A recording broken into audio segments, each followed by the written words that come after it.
Rise up!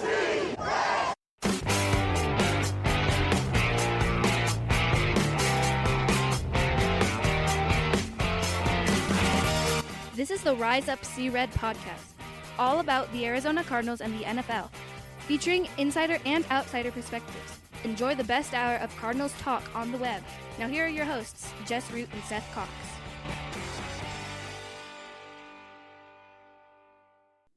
Hello, Arizona Cardinals fans, and welcome to the latest edition of the Rise Up See Red podcast, the best hour of Cardinals talk on the web. I'm your host, Jess Root from CardsWire.com, the USA Today NFL Wire site that covers Arizona Cardinals. With me recording on a Tuesday night post-Super Bowl is Seth Cox from RevengeOfTheBirds.com, SB Nation's Arizona Cardinals site, and also one of the hosts of the original Draft Breakdown podcast. Perfect time, as I'm going to say right now, perfect time to get on the podcast if you haven't there. And yes, you can hear that my voice is a little bit scratchy, a little bit out of character, but no, I'm feeling fine. It's just my voice is just being bonkers right now, Seth. And we've got Super Bowl champions. We're getting the best of the world right now. The San Francisco 49ers lose the Super Bowl. It looks like things are getting a little unhinged, but my goodness. Episode 515, we're going to talk Super Bowl. We're going to talk about Super Bowl odds for next year and a former Cardinal that suddenly is going to be available if the Cardinals want him. Seth, how happy are you to see the San Francisco 49ers lose and things start to get a little bit unglued? Yeah, I mean, it's interesting how quickly it all happened, right? Like you have a team that was in the Super Bowl, the favorites. You know, a lot of people made fun of them, and I didn't realize. I mean, obviously, we're Cardinals fans, but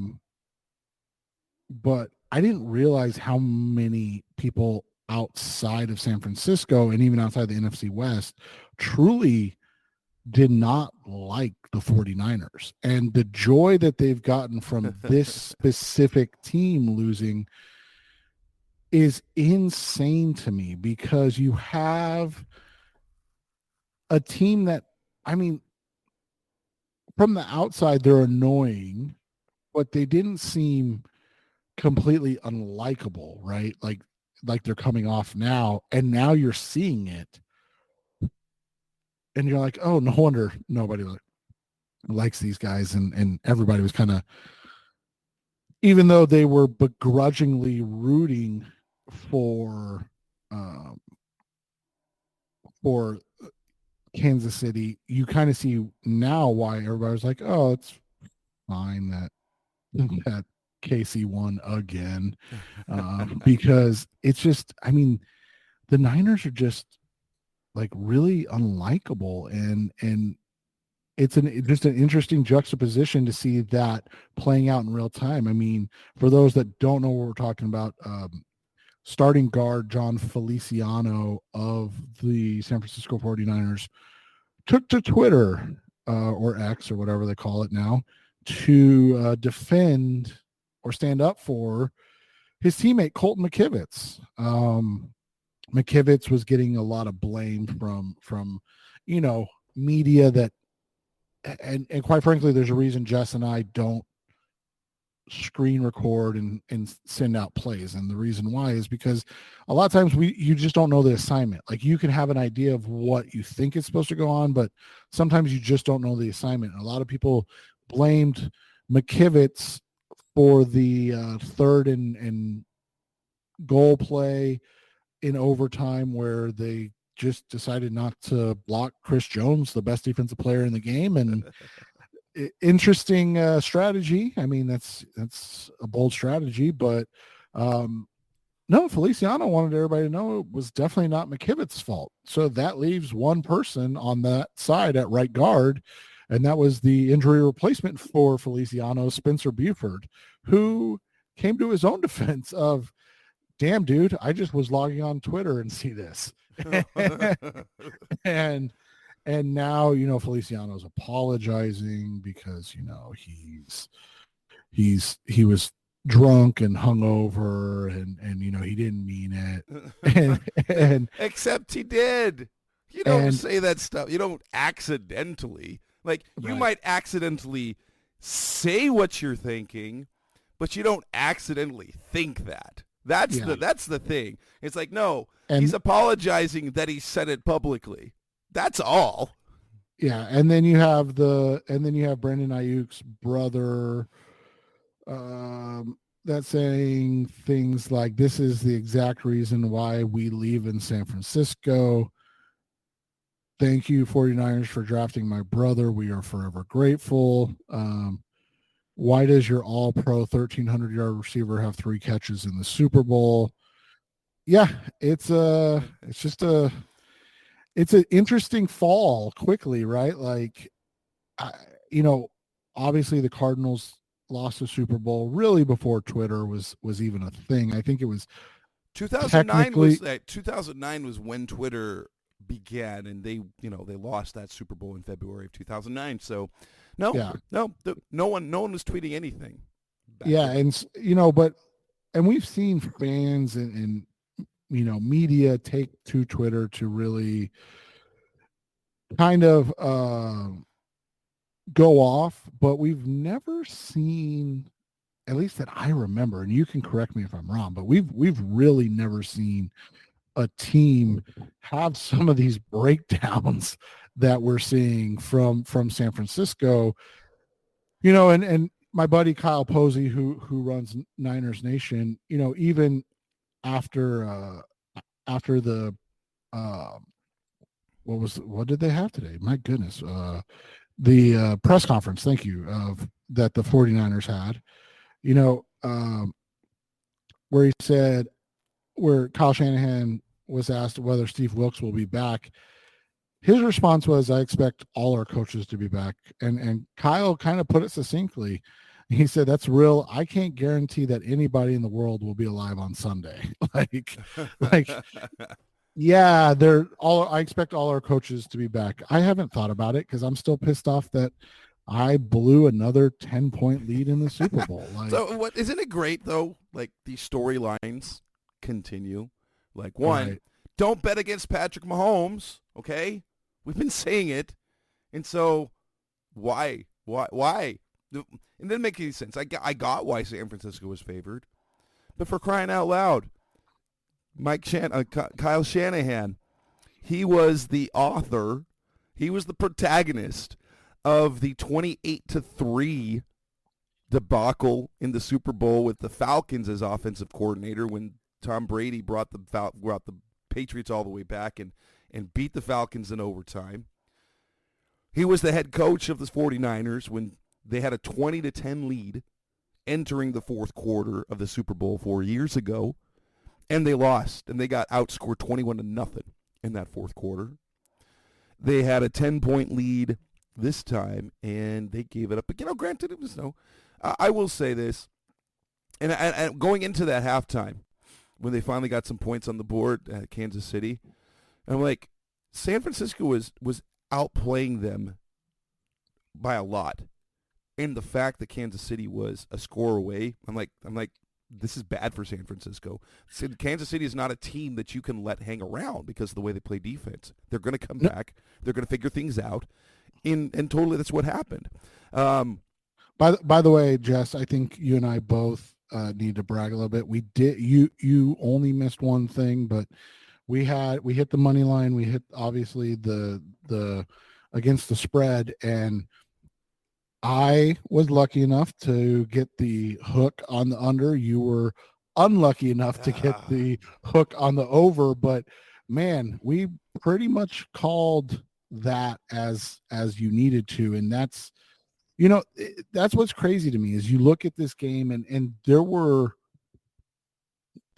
highs and lows for both teams, obviously, but I thought the thing that stood out was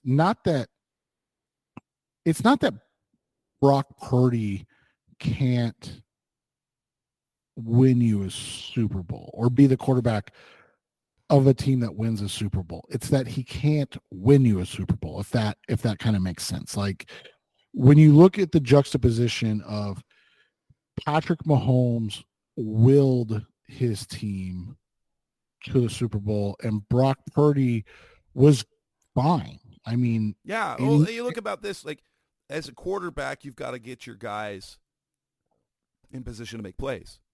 Their stars didn't make plays. I mean, Christian McCaffrey was fantastic. Brandon Ayuk didn't do anything. George Kittle was invisible. And so it was the Juwan Jennings show, which, by the way, I said, take the over on his. yeah, Apparently Seth made a little bit of money on Juwan Jennings and Marquez Scantling. That's fantastic. But and then on defense, and they lost guys. Guys got hurt. I will say this.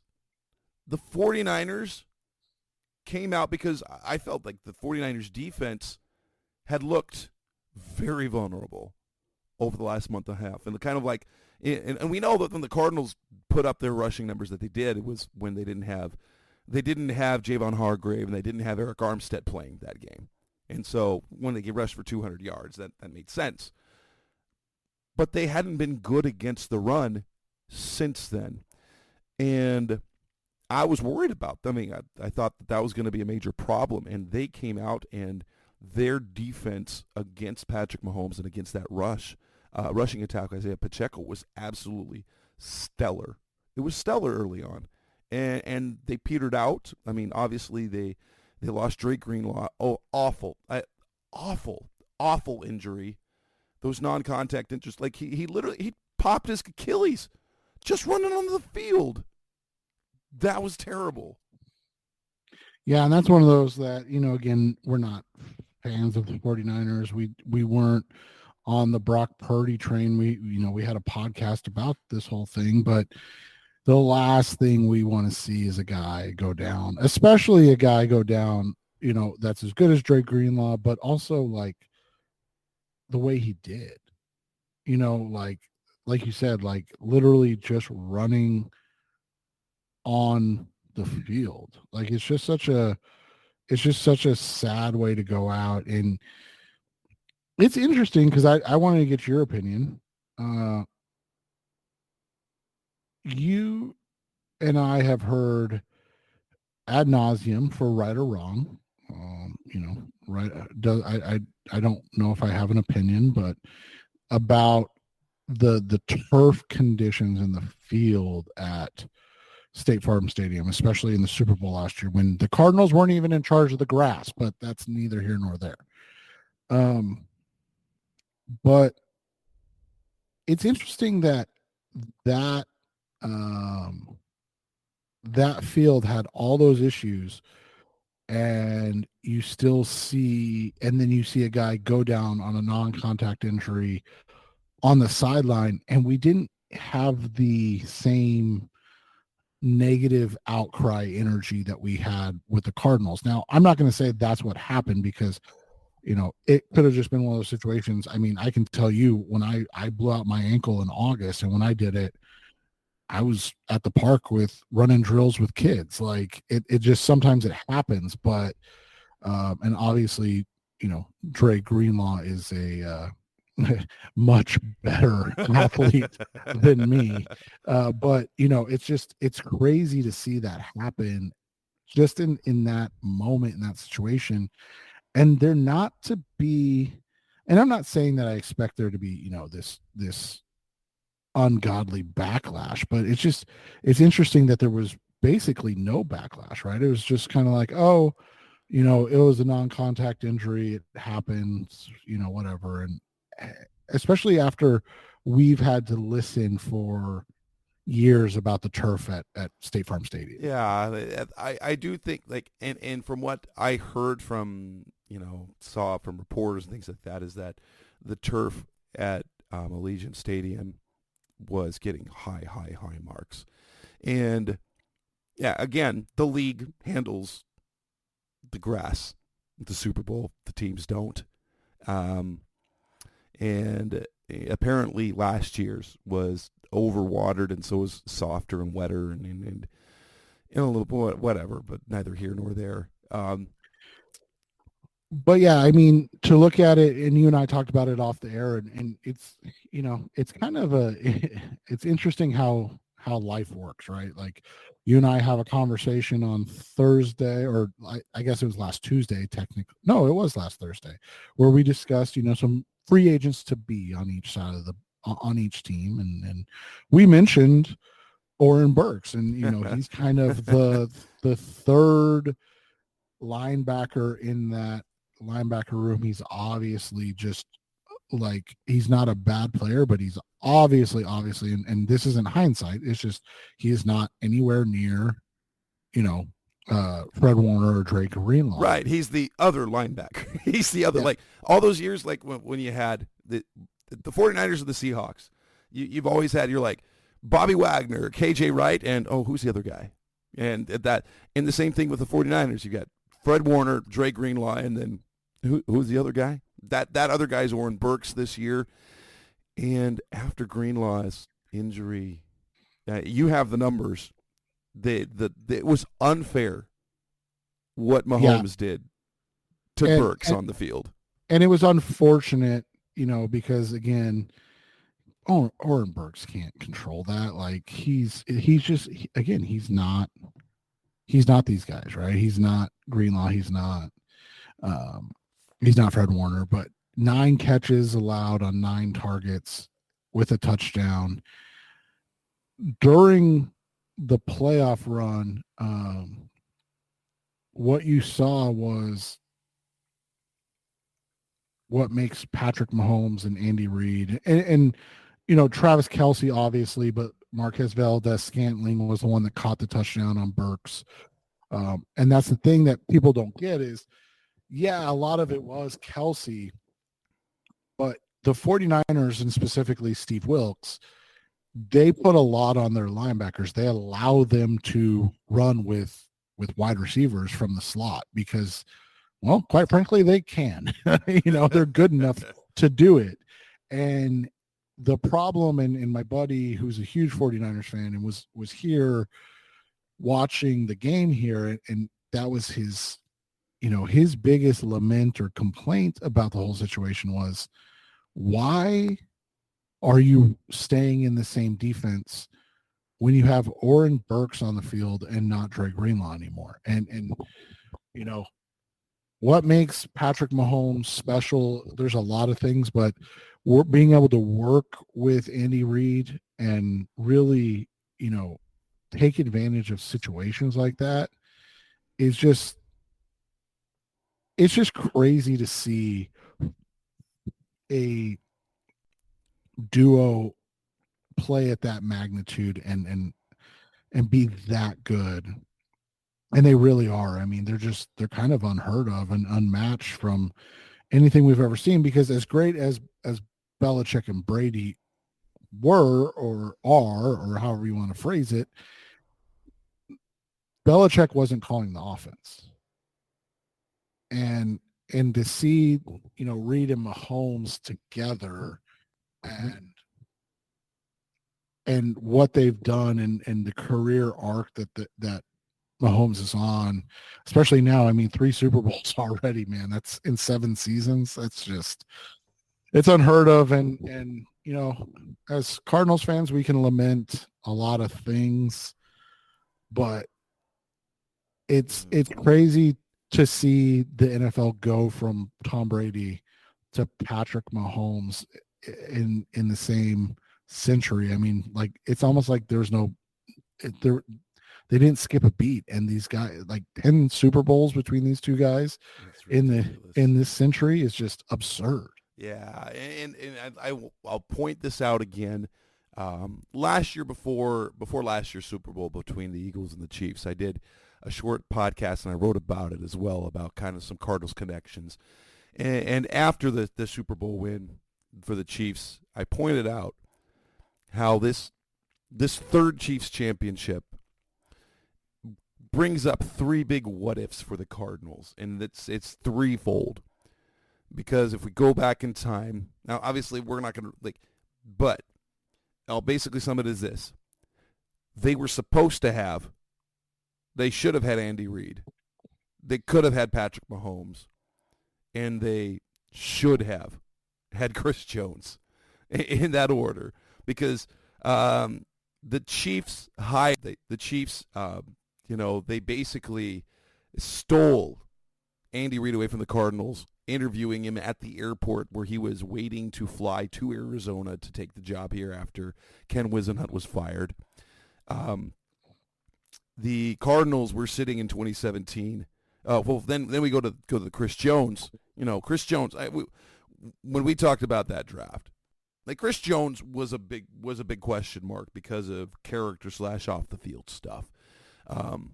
But the Cardinals ended up going with a big time talent at defensive tackle, also with character and off the field issues, and passed on Chris Jones, electing to select Robert Nkemdiche when the number 29, when 8 picks later, the Chiefs picked Chris Jones. They could have had Chris Jones on their defense. And then the very next year in 2017, when the Cardinals had the 13th pick, the Chiefs swooped up and traded all the way up to number 10 to draft Patrick Mahomes. Number of reasons. The Cardinals thought they were going to get Mahomes or Deshaun Watson. And Patrick Mahomes knew that the Cardinals were going to draft him if he was available, and basically told the Chiefs if they want him, because he wanted to work with Andy Reid and the Chiefs, that they'd have to trade up, and they did it. And so the Cardinals, there's big 3 what ifs, is that this Chiefs team, like their biggest kind of things to that, like 2 of their biggest players, if you look at Mahomes, Kelsey, and Chris Jones, the Cardinals viably, if we in another parallel universe, in that multiverse, there is a version of the Cardinals where Andy Reid is the head coach, Patrick Mahomes is the quarterback, and Chris Jones is wrecking opposing offenses for the Cardinals. Now, I don't know if the same results would happen, but it's not just another what if in Cardinals lore as we see other teams find success. Now, the overtime period. If we remember the playoffs a couple years ago, that Bills and Chiefs game, when everyone was so mad that the rule was in place, and it's the rule that's been in place in the regular season for a long time, is that both teams, like a touchdown in overtime ends it, like by the first team, and it used to be. Like years ago, if y'all remember. the first score. Yes, it was just sudden death, period. Then they made it, okay, if it'll only be sudden death if the first team scores a touchdown. And then, because everyone thought that, the Bills, that fantastic Bills-Chiefs game that was back and forth and back and forth and back and forth, and the Chiefs won the toss, they went down and scored a touchdown that ended it.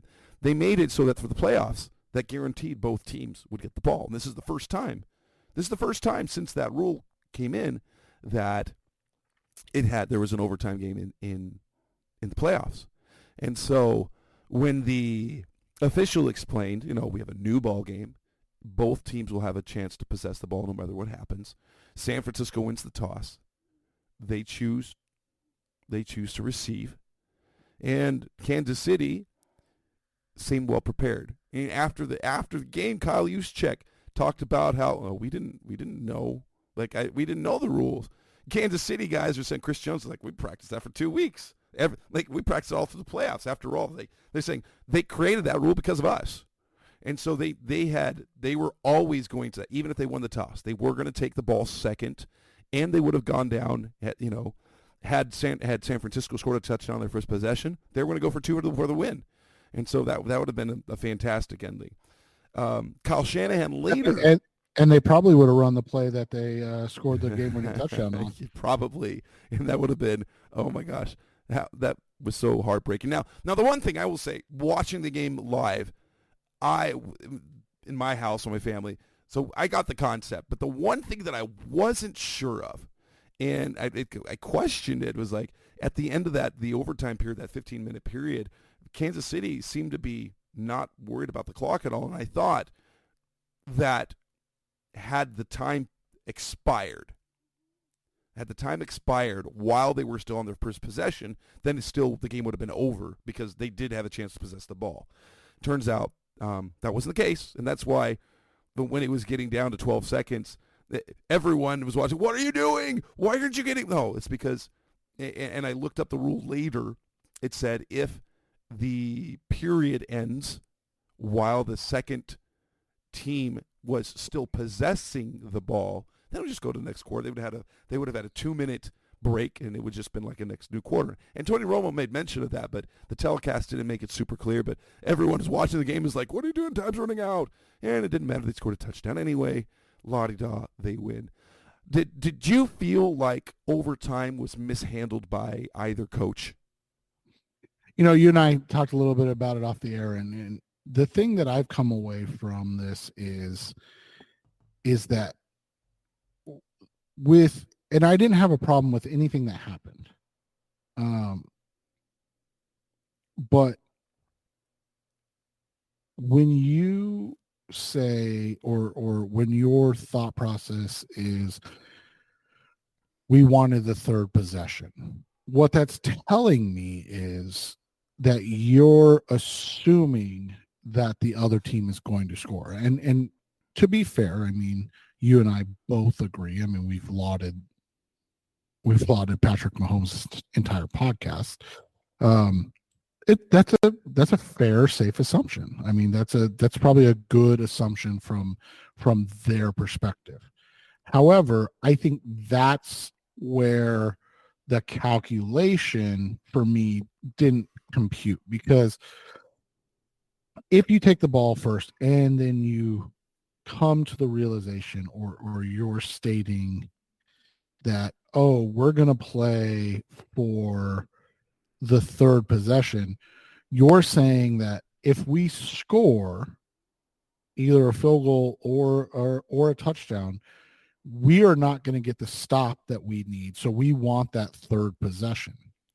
Well, if that is your case, or if that's your belief, however you want to state it, then why are you not being ultra aggressive and going for it on fourth down inside your own 10, or inside the Chiefs 10, excuse me, if that's what if you're playing for, if you're saying, hey, we know that we're not going to stop them, then why even give them a chance to beat you? Because you're already saying, and I get that the Chiefs could have scored and would have gone for 2, like you just stated. But if you score, they have to go for 2 to win the game. If you kick a field goal, if they score like they did, it's completely over. Whereas they're immediately in. If you go for it, obviously convert and score. They're immediately in, oh, we have to score. We don't have an option. So we have to play this as though we have to score a touchdown. That was just the only thing I didn't get. And I know people will say, well, here's the thing that people don't realize about Kyle Shanahan. He's one of the most conservative coaches in the league. Like, he's innovative, but he is not his father. In fact, when they went for it on fourth down in regulation and got the touchdown, I was floored. I was certain they were going to kick the field goal there, because Kyle Shanahan is extremely conservative. When you look at across the board, 2-point conversions. Do you realize that the 2 of the teams that attempted the fewest 2-point conversions in 2023 were the 49ers and the Chiefs? I believe, I was looking up the numbers, I don't think the Chiefs did a 2-point conversion all year. Right, and that's what I'm saying is, like, I get exactly what you're saying, right? That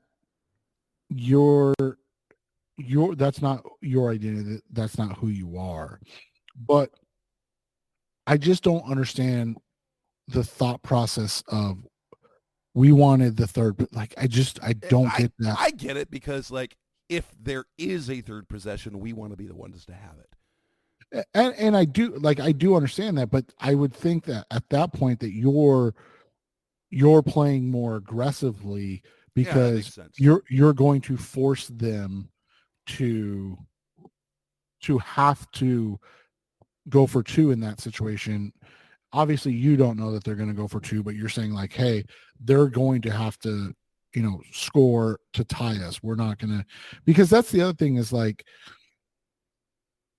when you get that ball, even after the 3, you understand that you're only playing for, from the 25, you're really only playing for about 40 yards, not even with how well Harrison Butker's kicked the ball, right? Maybe 35.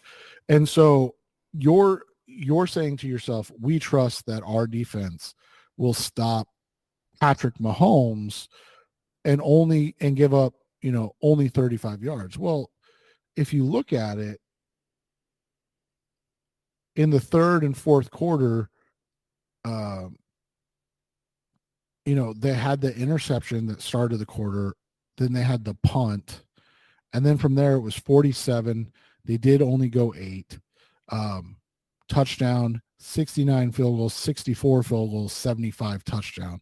Like, it was kind of academic for them. Yeah.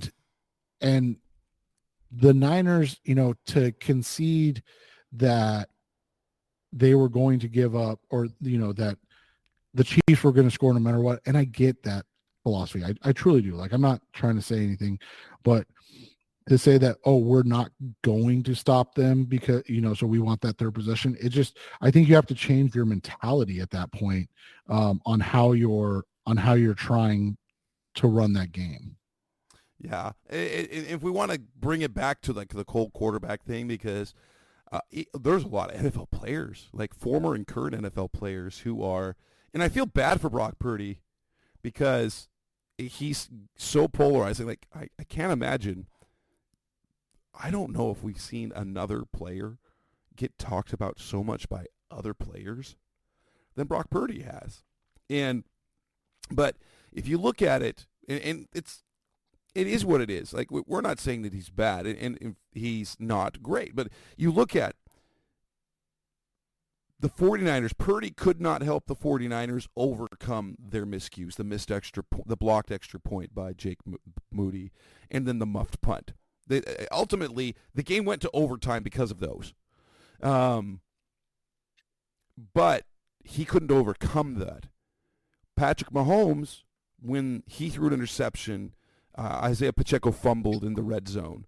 He overcame that and led the team to wield himself. Like, you saw him making plays with his legs. And you're like, how did the 49ers not figure this out? Like, he's not much of a runner, but when it's crunch time, guess what he does? He's seen it a lot. He uses his legs. And they just didn't do it. I wanted to point out a couple of bad beats that happened for me. I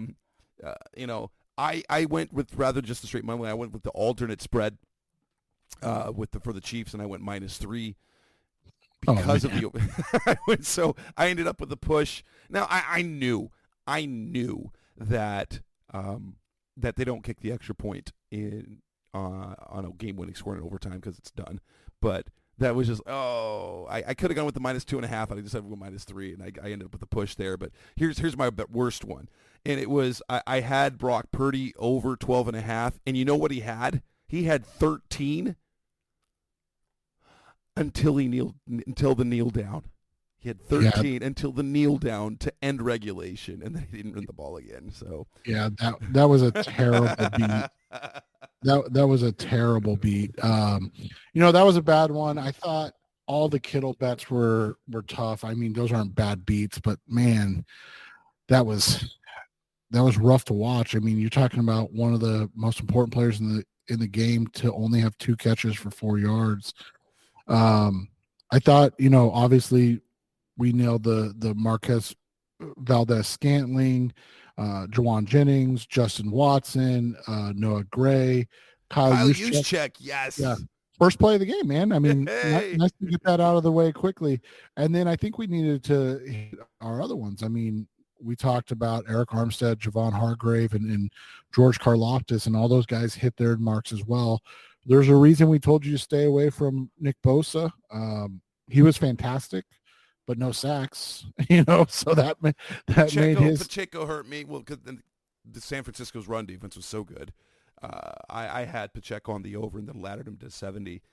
Well, the funny thing is I took the same bet, but I also had Mahomes. I took his alternate line at 25, and I thought about betting it to 40.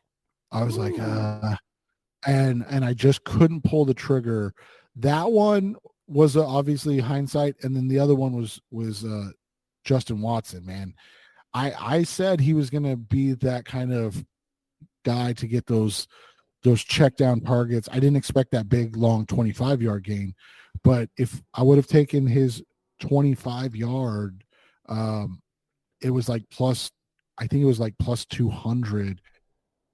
Those two alone would have been, just a massive day, but you get nervous with those ones. I was a Pacheco touchdown because I parlayed. It was one that was already set up on DraftKings, and it was Chiefs win, Kelsey over 40 yards, and Pacheco touchdown. I'm like, oh, easy. And then Pacheco never scored. Come on. He scored a touchdown in 7 straight games. Weren't you super nervous though after the first half of Travis Kelce? I'm like, I thought, oh man, I wasn't going to any of that, but like overtime period, I'm like, perfect. No, let's get. I also threw a flyer in there for because Jerick McKinnon was activated. I was like, plus 600 anytime touchdown. I'll take that. And then because we've seen him before. No, that was.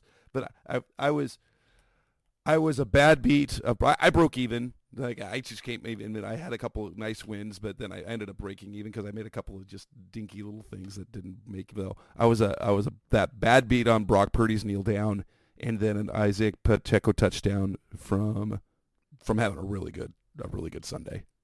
Yeah, and I got I was lucky. I threw a flyer on that Juwan Jennings, Marquez Valdez-Scantling touchdown parlay. And then it was funny because I in-played in the fourth quarter, I think in the third quarter actually, but I actually in-played Juwan Jennings again as an anytime touchdown scorer because I was just kind of doubling down on it. Like, if it happens, it happens. And so, and then, the in-plays were what really did well for me. Obviously that touchdown parlay really helped, but I actually in-played Travis Kelce and Rashid Rice over 50 yards receiving in the fourth quarter together because they were obviously, I knew that Kansas City was going to have to throw the ball at that point. And so I got really good odds. It was kind of weird to get the odds I was able to get at plus 550 because it doesn't seem accurate, but sometimes the books make odd decisions and you can take advantage of them. And I did that. But yeah, I mean, overall, I thought there was a lot of the betting wasn't great. And that's because the first half of the game was so bad. Yeah. It was a really poorly sloppily played game. And I know people will say, well, it was just good defenses. No, it really wasn't a lot of the time, man. Christian McCaffrey fumbled, Isaiah Pacheco fumbled. And they weren't even good plays. They were, there were simple plays of why are you not going into traffic with 2 arms on the ball? That's something we teach our 12-year-old football players. Hey, if you're running into contact, you got to get both hands on the football. You can't run into it with just one arm. And to see 2 of the better runners in the NFL make the same mistake in the game, obviously they canceled each other out basically, but that was a little different. And then I felt really bad for Ray McLeod and the guy that hit, the lucky bounce of Tommy Townsend. And the thing is, Ray McLeod, he's going to get some grief. Everyone reacted well, why did you go for the ball? He knew why he was going for the ball. He told his cover guys, get out of the way. And the rookie Darrell Luter didn't. he didn't get out. He didn't clear out. And I will say the one thing that McLeod did that we, again, and this is with more of the high school kids, because we tend to try not to return punts, even if teams do punt for that specific reason, because it's not the punt returner you worry about. It's everybody else. It was interesting because I was talking to a high school kid that was at the house. He played for Hamilton. He's going to Illinois State, and he returned punts, and it's like, I get the desire to pick up the ball, but just fall on it, man. Like, don't try to make a play at that point. Just fall down. Like, just fall on top of the ball and possess the ball at that point. And it's unfortunate sometimes these guys, like you said, Darrell Luter, Ray McLeod, like, these guys become the goats of the game, and not the positive, but the negative goats of the game. The scapegoat, not the acronym goat. Yeah. And that was unfortunate that it just happened to fall on two guys that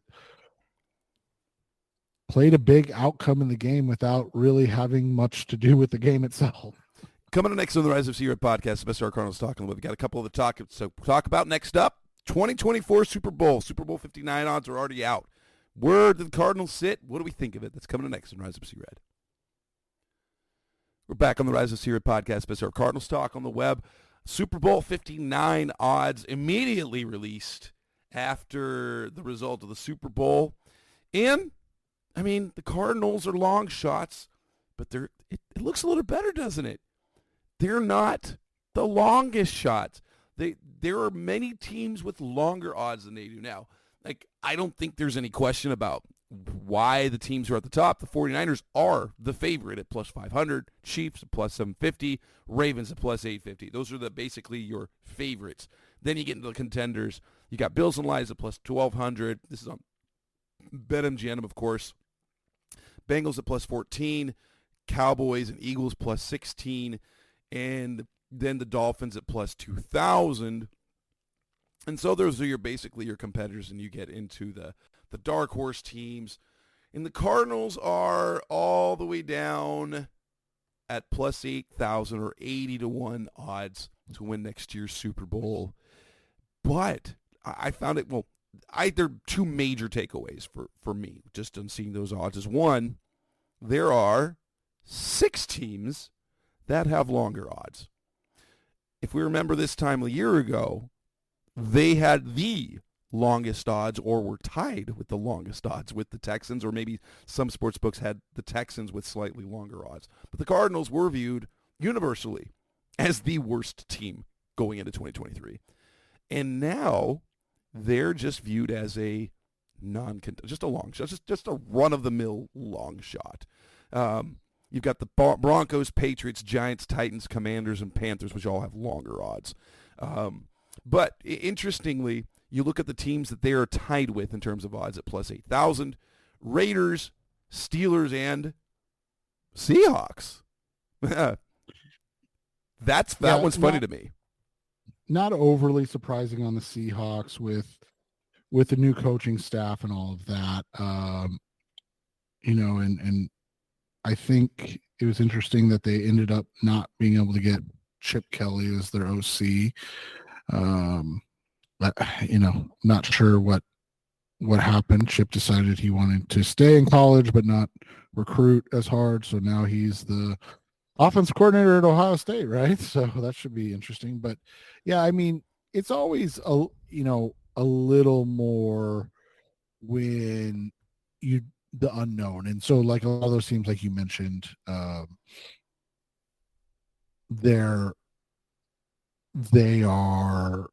they make sense because you're just it's kind of unknown.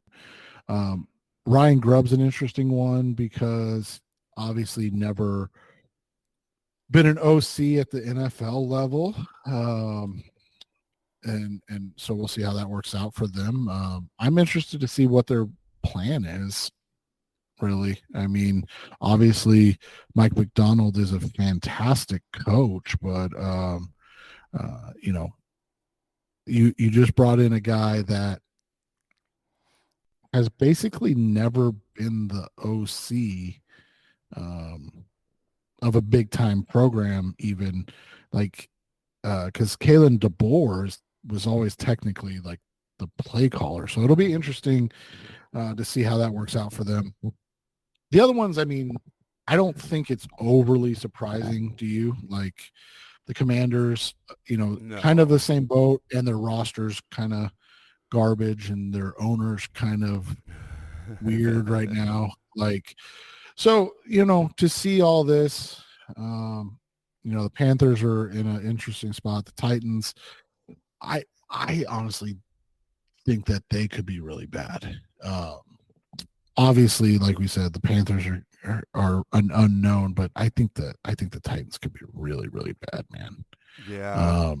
I will say this. I mean, I do.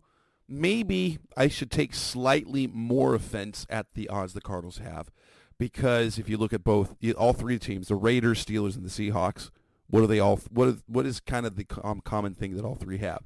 Uncertainty about the quarterback position, right? Yeah. The Cardinals don't have uncertainty about the quarterback position. They have uncertainty about other things, but you're putting like a team that you know who their quarterback is. You're putting them in the same boat as the Raiders, who you're like, Aiden O'Connell. Steelers, who are like, Kenny Pickett. And the Seahawks, Right. like, are we going to roll with Geno Smith this year? And so, like, in that sense, you look at it, you're like, wait a minute. Why? Why are they looped in the same teams as them when you could see them, and maybe it's because of the talent, the rest of the talent on the roster, but it might make more sense to put them like I make the plus 7,500 or plus 7,000 to make Well, it.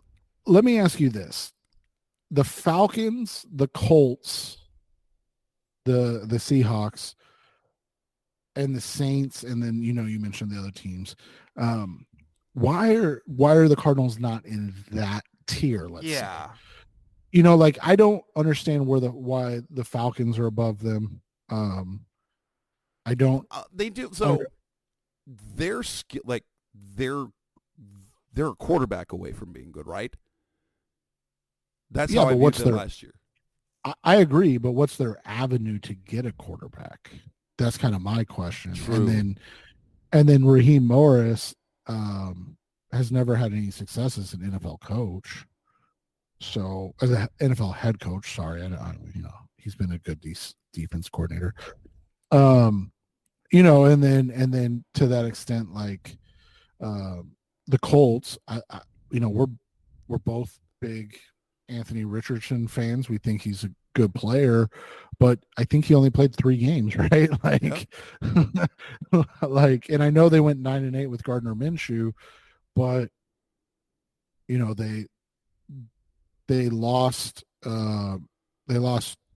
winnable games in the last 3 that would have guaranteed them a playoff spot, and in fact they were kind of beat down in those games. So it's always interesting to see how this all kind of comes out in the wash.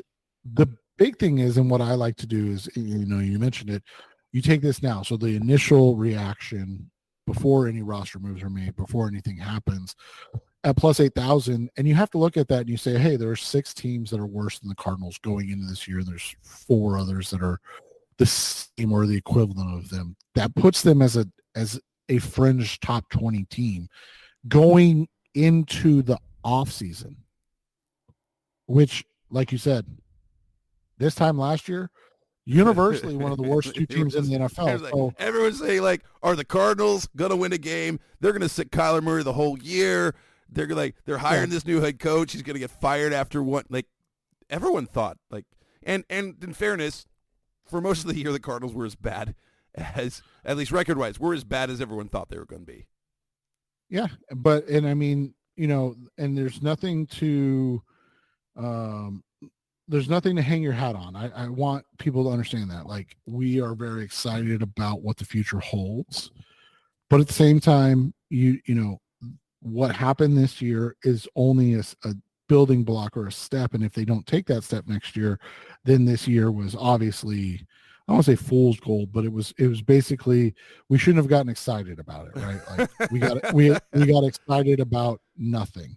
And so that is the interesting thing, is you look at and you say, hey, the odds not great, obviously. But it's good to see them in a higher position heading into this year before even the offseason starts, because hopefully that number changes. And I'll tell you this, if they go in as 19 or above, that's a huge win. Yeah. Because you're talking about 13, 14 spots for a team that was kind of scoffed at, and there was a lot of questions about their overall future heading into this season. Yeah, and I will mention briefly the MVP odds.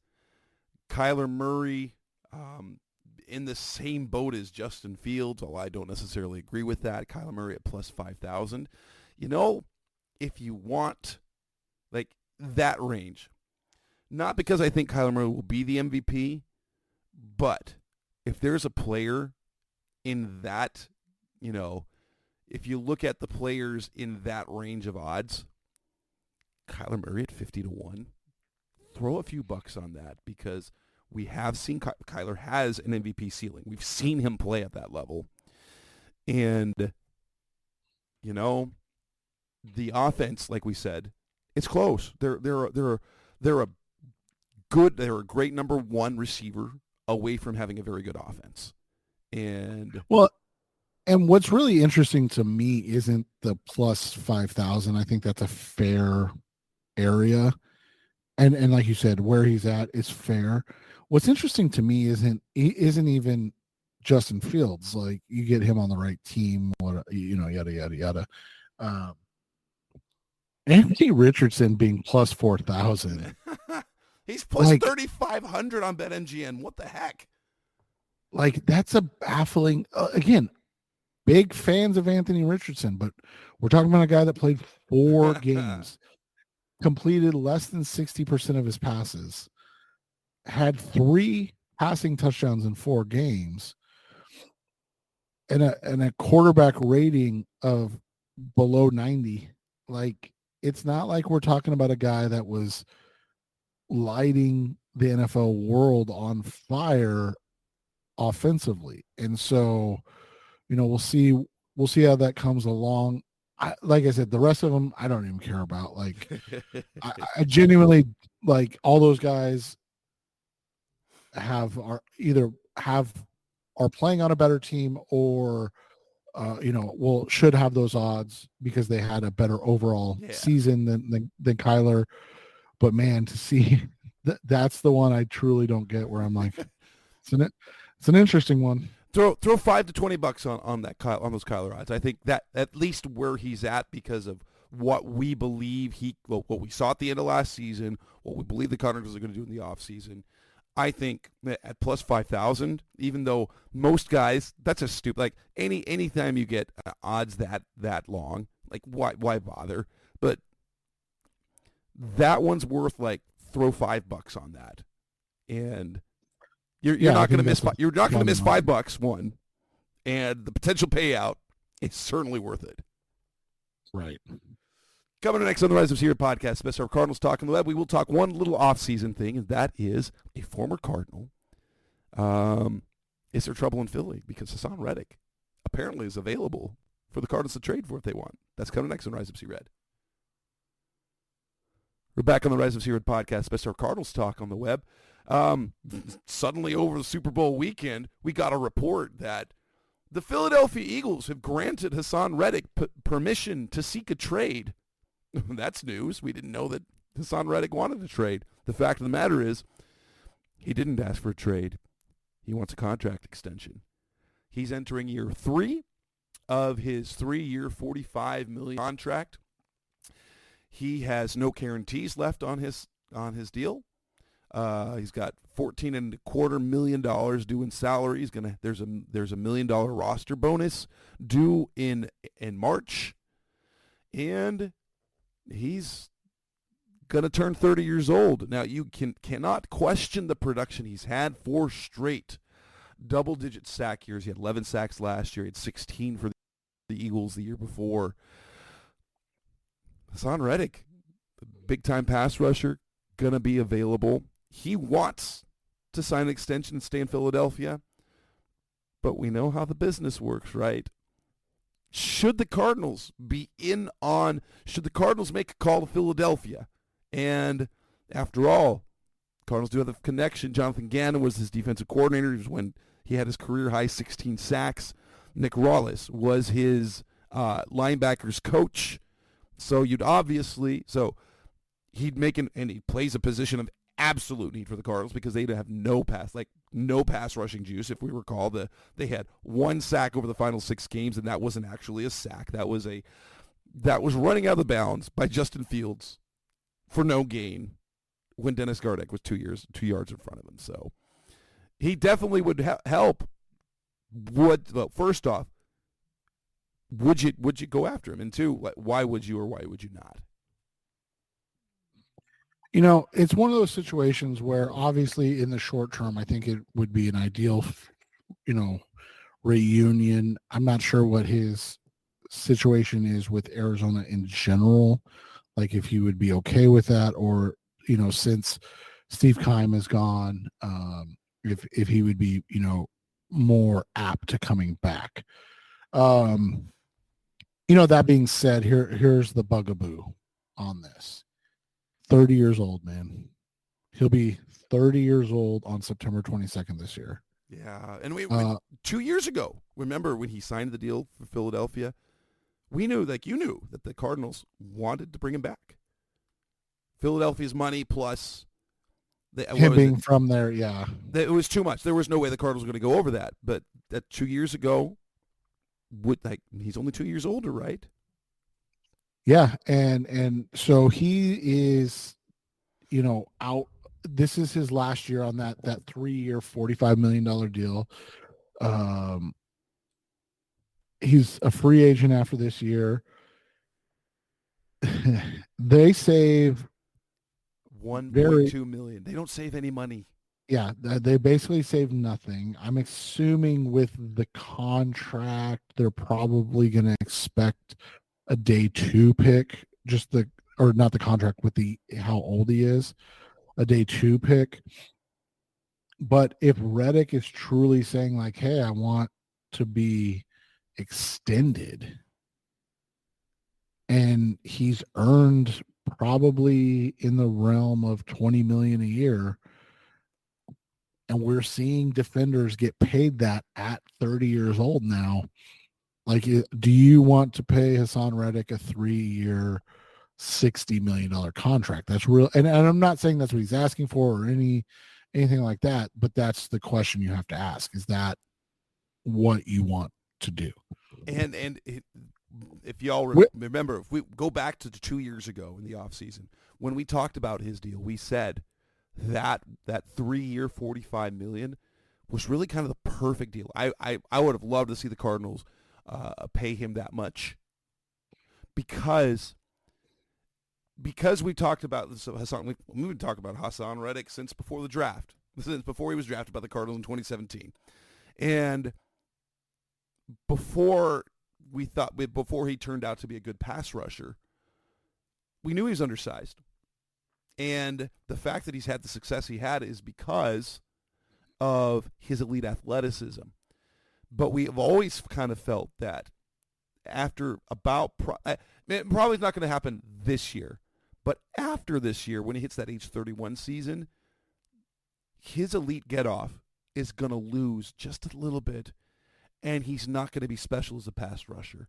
Now, we can't question his hunger. He plays hungry. He plays with a motor.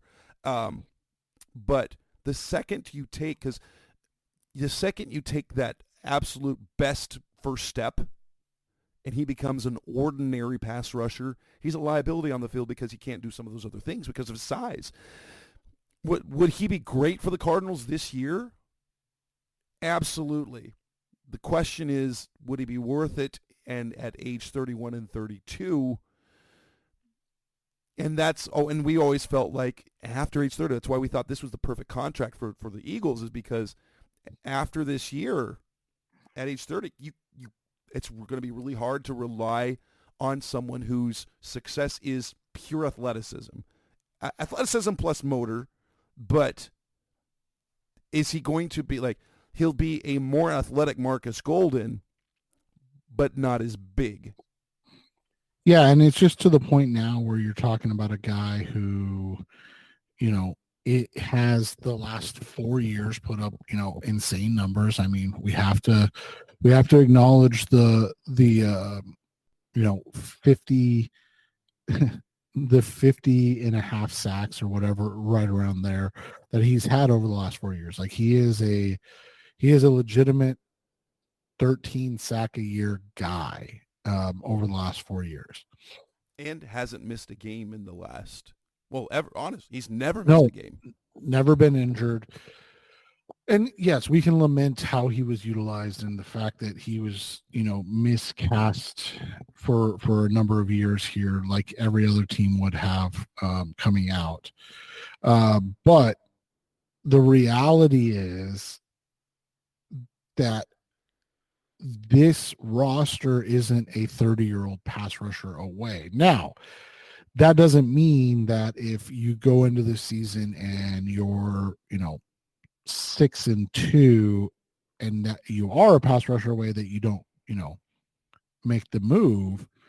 But the reality is that I just don't think, with where they're going and how they're trying to get there, that you make this move right now. And yes, he would be an upgrade and perfect. And if you basically could guarantee that you're only going to have him on a 1-year deal and then you could go from there, I'm fine with that. But I just don't think getting him and then extending him, because that's what he wants. I mean, yeah. And understandably, I just don't think that's the move, because we're not talking about just a draft pick. We're not just talking about money. We're talking about all of it. Yeah, so it would be, maybe one of their third-round picks. Yeah, probably a third this year and a 4. And then pay him, would a 3-year deal, or would they have to do a pretend 4th, like not even a void year, but call it 4 years, $80 million? Yeah, right, exactly. And yeah, I mean, and that's the thing, is you're trying to reset this roster and everything. And again, fantastic, perfect fit, exactly what they need. Just, like you said, it's probably 2 years too late, unfortunately. Right. When the Eagles got him, that would have been perfect. And I'm not saying, we've always, we're glad that Haason turned into the player that he did, but we also recognize that his particular skill set as a pass rusher has a finite amount of time that'll work because of his size. This is different than old John Abraham or old Dwight Freeney, because he's 6'1", short arms, and if he doesn't have that elite first step, he's not the same guy. He's just simply not going to be the same guy as a pass rusher. And I hope for his sake that doesn't happen. But with what we're watching the Cardinals do and try to build, is that what you want the Cardinals to bet on? Like they should have bet on him in 2020, and they didn't. Well, no, quite frankly, they should have bet on him. I guess that was his 4th year, but yeah, they should have bet on him. They should have signed, if they knew they were going to make the move. Traded Chandler. They should have traded Chandler and paid Haason. Yeah, and just gone from there. But hindsight's obviously 2020. I think his best fit is going to a team, like Dallas or Green Bay, or a team that probably just is needs one pass rusher. Hell, like the Chiefs, right? Like you just add one more pass rusher, and that is able to extend him for the 2 years. And that, because I think yes, he probably helps the Cardinals reach the playoffs this year, ideally.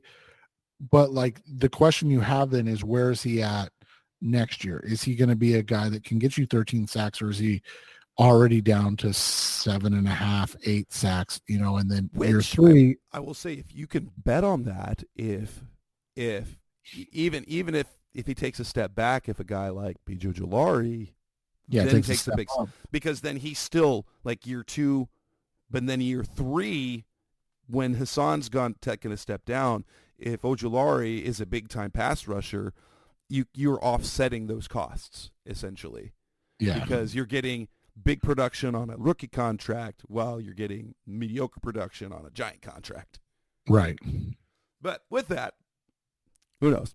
And with that, we'll wrap up this edition of the Rise Up Secret Podcast, Mr. of Cardinals Talk Web. It's episode 515. We'll be back in a couple days talking more off-season stuff. We'll finally delve into some more off-season topics.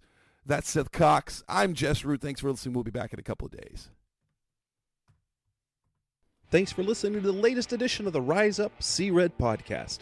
Listen to previous episodes and subscribe to the show on Apple Podcasts, Stitcher Radio, Audioboom, or many other podcast platforms so shows are delivered directly to your mobile device. Please give the show a 5-star rating and always support the sponsors who support the show. We'll be back soon for the best hour of Cardinals talk on the web. Rise up, Red Sea, be Red, See Red, and of course, Rise Up, See Red.